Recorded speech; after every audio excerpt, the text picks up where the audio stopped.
एक लड़के की पढ़ाई में स्पीड बहुत ही ज़्यादा स्लो है और उसको याद करने में चीज़ें काफ़ी ज़्यादा टाइम लगता है। यहाँ तक कि जब पढ़ाई कर रहा होता है बहुत ज़्यादा डिस्ट्रैक्शंस होती है, पढ़ाई में मन नहीं लगता। अब रात के 12 बजे है, अगले दिन है बोर्ड का एग्जाम और 25 में से 6 ऐसे चैप्टर बचे हैं जो अभी तक उसने पढ़े भी नहीं। क्या आप मानोगे कि उसके उसी एग्जाम में 90% से भी ज़्यादा मार्क्स आए? Hi guys, welcome to Siya vibes. My name is Siya और आज हम डिस्कस करने वाले हैं कि आप कैसे अपना कंसंट्रेशन बढ़ा सकते हो। तो जो मैंने स्टोरी स्टार्ट की थी वो मैं वीडियो के एंड में जरूर पूरी करूंगी, पर पहले हम डिस्कस करते हैं 10 ऐसी टिप्स जिनसे आप अपना कंसंट्रेशन इंक्रीज कर सकते हो। और ये टिप्स सिर्फ स्टूडेंट्स के लिए ही नहीं बल्कि हर उस इंसान के यूज में आएगी जो कुछ नया सीखना चाहते हैं, याद करना चाहते हैं, या इवन अगर आप अपने काम को और इफेक्टिव बनाना चाहते हो। तो मैंने जो अपनी लाइफ में सीखा या इम्प्लीमेंट किया और लोगों को करवाया, मैं आपके साथ आज वो टिप्स डिस्कस करने वाली हूँ।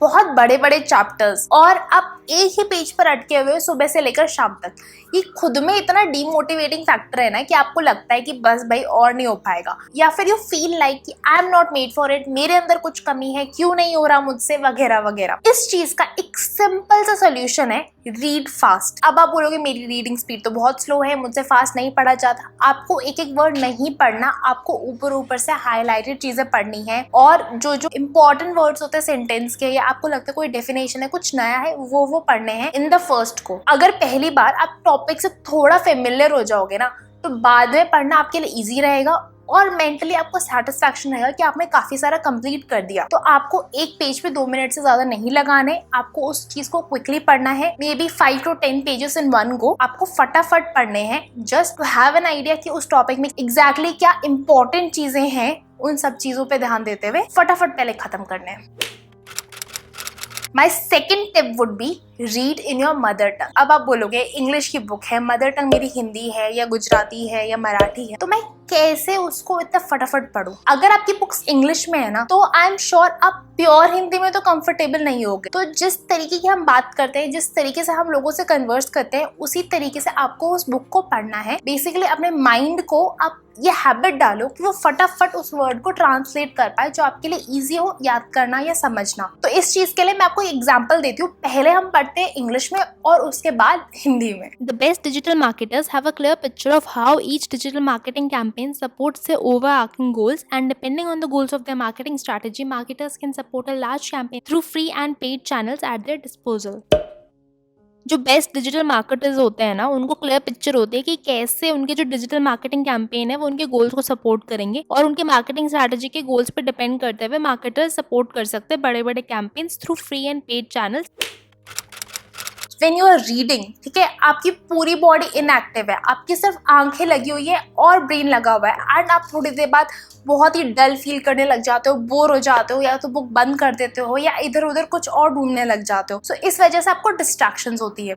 सो एक इजी तरीका है, जो आप पढ़ रहे हो ना उसको जोर जोर से बोलो और साथ साथ में लिखो। हर इंपॉर्टेंट पॉइंट को आप डेफिनेटली लिखो, क्योंकि हम जो चीज़ लिखते टाइम आपका हाथ इन्वॉल्व हो रहा है, आपको थोड़ा ज़्यादा टाइम लग रहा है उस वर्ड पे एम्फेसाइज करने के लिए, तो आपको ज़्यादा जल्दी चीज़ें याद होगी। और जब बोलते हो ना, तो बोल बोल के आप अपने ईयर्स, अपने टंग और सेंसेस इन्वॉल्व कर रहे हो other than your eyes. Instead of reaching out for your phone और योर लैपटॉप, आप उस चीज़ को जोर से पढ़ने लग जाओ। आपके माइंड को खुद लगेगा कि you are doing something, you are not inactive.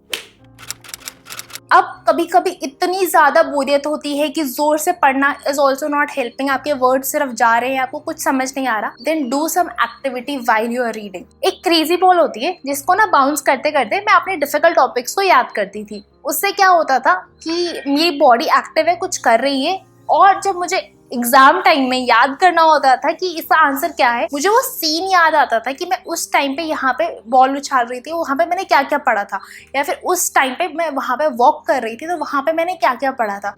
उस तरीके की चीज़ें आपके माइंड के साथ एसोसिएट हो जाती है, प्लस आपकी बॉडी थोड़ा एक्टिव हो जाती है, तो आपको बहुत ज़्यादा बोरिंग नहीं लगता।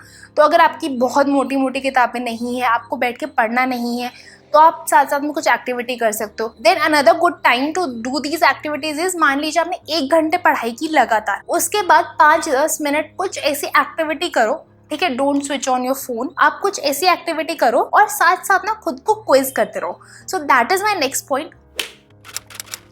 Quiz yourself. पढ़ाई पढ़ने में बहुत बोरिंग होती है, but when you ask yourself ना कि आपने कितना पढ़ा, जैसे हमने बात की थी हम फटाफट 10 पेजेस पढ़ेंगे।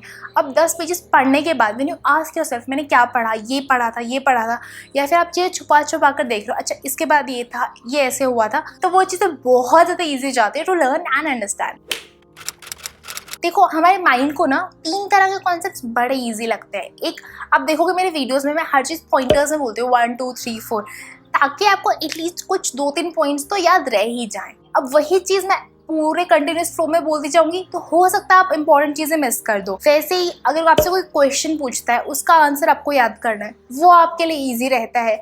और साथ में अगर कोई स्टोरी हो, कोई चीज़ जिसके साथ कहानी एसोसिएटेड हो जो आप बहुत इजीली याद कर सकते हो ना, वो चीज़ें भी बड़ी इजी होती है। ये मुझे 10th में मेरी सोशल स्टडीज़ की टीचर ने सिखाया था। तो बेसिकली हर पैराग्राफ के ऊपर वो एक क्वेश्चन लिख देंगी, अब उसी पैराग्राफ के अंदर 1 2 3 4 मार्क करवा देंगी। तो जो बोरिंग सा पैराग्राफ लगता था ना, जो मुझे लगता था याद ही नहीं होगा कभी, वो पॉइंट्स के फॉर्म में बड़ी इजीली याद हो जाता था।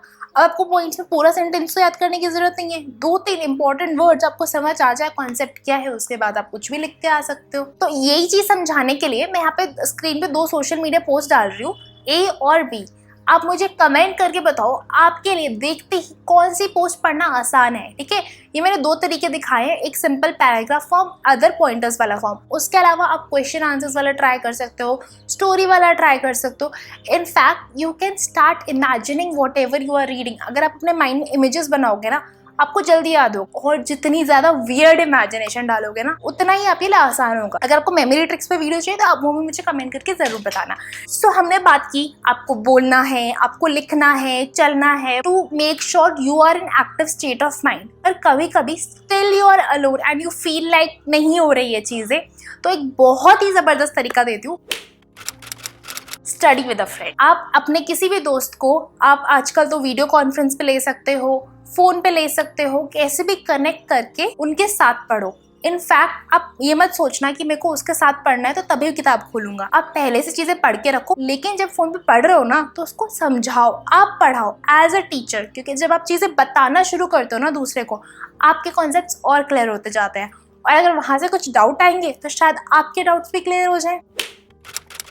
अब बारी आती है उसको याद करने की, उसको रिवाइज करने की, और फिर खुद को टेस्ट करने की। तो ये साइकिल आपको हमेशा फॉलो करना है। ठीक है, सबसे पहले रीड करना है, then you have to learn, then you have to revise, and then you have to test yourself. तो इसका इंटरवल क्या होता है, आपकी जो पहली पढ़ाई मान लो आपने आज की, और आपने ये चारों चीजें की, reading, learning, revising and testing, उसके बाद आपको विद इन 1 वीक एक और बार रिवाइज या क्विज करना ही करना है खुद को, वरना वो कॉन्सेप्ट्स आपके हो जाएंगे गायब। क्योंकि क्या होता है ना, अभी आपको लग रहा है अरे ये तो मुझे अच्छे से याद हो गया, और 2 हफ्ते बाद कोई पूछेगा आपको लगेगा शिट मैंने तो पढ़ा था, मुझे तो याद नहीं आ रहा, क्यों नहीं आ रहा? क्योंकि ब्रेन के एक लिमिटेड टाइम पीरियड होता है जब वो चीजें फेड करना शुरू हो जाता है। विद इन 72 आवर्स अगर आप फर्स्ट रिविजन कर सको दैट्स ऑसम, बट अगर नहीं तो 1 हफ्ते के अंदर तो आपको रिवाइज करना ही करना है।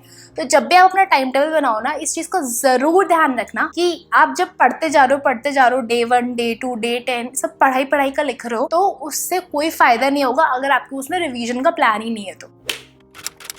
So next point is distractions. This is very obvious thing. अपना फोन दूर रखो, कोई भी और डिस्ट्रैक्शन दूर रखो, कोशिश करो अपना एरिया जितना क्लीन रख सको रखो। ऐसी कोई भी चीज़ ना हो जहाँ आपको कुछ और करने का मन कर जाए रादर देन पढ़ाई। लेकिन साथ के साथ आपको खुद को ये समझाना है, 2 मिनट भी नहीं, 5 मिनट भी नहीं, जैसे आपका मन करे यार एक बार मैं मैसेज देख लेता हूँ, आप खुद को बोलो क्या तुम्हें ये वाला क्वेश्चन याद है, पहले इसका आंसर दो, बाद में मैसेज देखना। ये वाला पेज करूंगा, बस 2 मिनट और पढ़ाई करूंगा, उसके बाद मैसेज देखूंगा। सो ट्रेन योर ब्रेन कि आपको पहले पढ़ाई करनी है, 10 मिनट, 5 मिनट, आधा घंटा, जितना मर्जी। जब आपको ऐसा लगे ना मेरा ये टारगेट था और हो गया है, मेरे को अच्छा लग रहा है, तो आप जरूर 5 मिनट देख सकते हो। लेकिन अगेन बहुत ज्यादा डिसिप्लिन चाहिए। आप फोन्स को, टीवी को जितना अवॉइड कर सकते हो अच्छा है। और जब यूज कर रहे हो ना, use it for something educational, जिससे आपका ब्रेन डल नहीं होता, आप कुछ कॉन्स्टेंटली सीख रहे होते हो। Procrastination is not an option, मतलब आपको कुछ भी प्रोक्रास्टिनेट करना ही नहीं है। इन सब चीज़ों पे रूटीन कैसे बनाना है, कैसे पढ़ाई करनी है, कहाँ पढ़ाई करनी है, इन सब पे मैंने एक बहुत ही डिटेल वीडियो बनाया, आप यहाँ पे चेक कर सकते हो, मैं ऊपर लिंक डाल दूंगी। This will really help you. Coming back to the story जो हमने स्टार्टिंग में बात की थी, वो स्टोरी है मेरे भाई की। उसने 10th के SST एग्जाम में ऐसा किया था, उसने मुझे आके बोला दीदी मेरे 6 चैप्टर्स रहते हैं, मैं सोच रहा हूँ उनमें से अब 2 ही कर सकता हूँ मैक्सिमम, क्योंकि ज्यादा टाइम नहीं है, तो मैं 2 चैप्टर्स को कोशिश करूंगा अच्छे से करने की और बाकी 4 कंप्लीटली छोड़ दूंगा, अगर वहां से कोई क्वेश्चन आएगा तो देखा जाएगा। And I was like no, तुम्हें सारे के सारे चैप्टर्स करवाएंगे। सो फ्रॉम 12 टू अराउंड 3:30 मैंने उसको लगभग 4 या 5 चैप्टर्स करवाए। फिर इजी वाला एक चैप्टर आई टोल्ड हिम कि आप खुद पढ़ो with my concept my tricks. So ये सभी चीजें हमने यूज की, फास्ट रीडिंग, लर्निंग, क्विजिंग, साथ साथ में बोलना। उस प्रेशर सिचुएशन में भी a person could really do well, so can you. Trust me, you can really do it. अब आप खुद सोचो, क्या एग्जाम से पहले वाले जो 10 मिनट होते हैं उसमें आपको लगता है कि आप मैसेज चेक करो? हाँ, किसी अपने का मतलब किसी स्पेशल बंदे का मैसेज का इंतजार हो तो बात अलग है, लेकिन उस टाइम पे सिर्फ एग्जाम चल रहा होता है माइंड में। उसी तरीके से अगर 1 महीने तक आपके दिमाग में सिर्फ वही चल रहा हो जो आपको करना है ना, things will become really easy. Be clear about your focus, be clear about your goal. And I really hope आपको ये वीडियो पसंद आया हो। Don't forget to hit subscribe, like the video और मुझे कमेंट करके बताओ अगर आपको ये वीडियो हेल्पफुल लगा हो।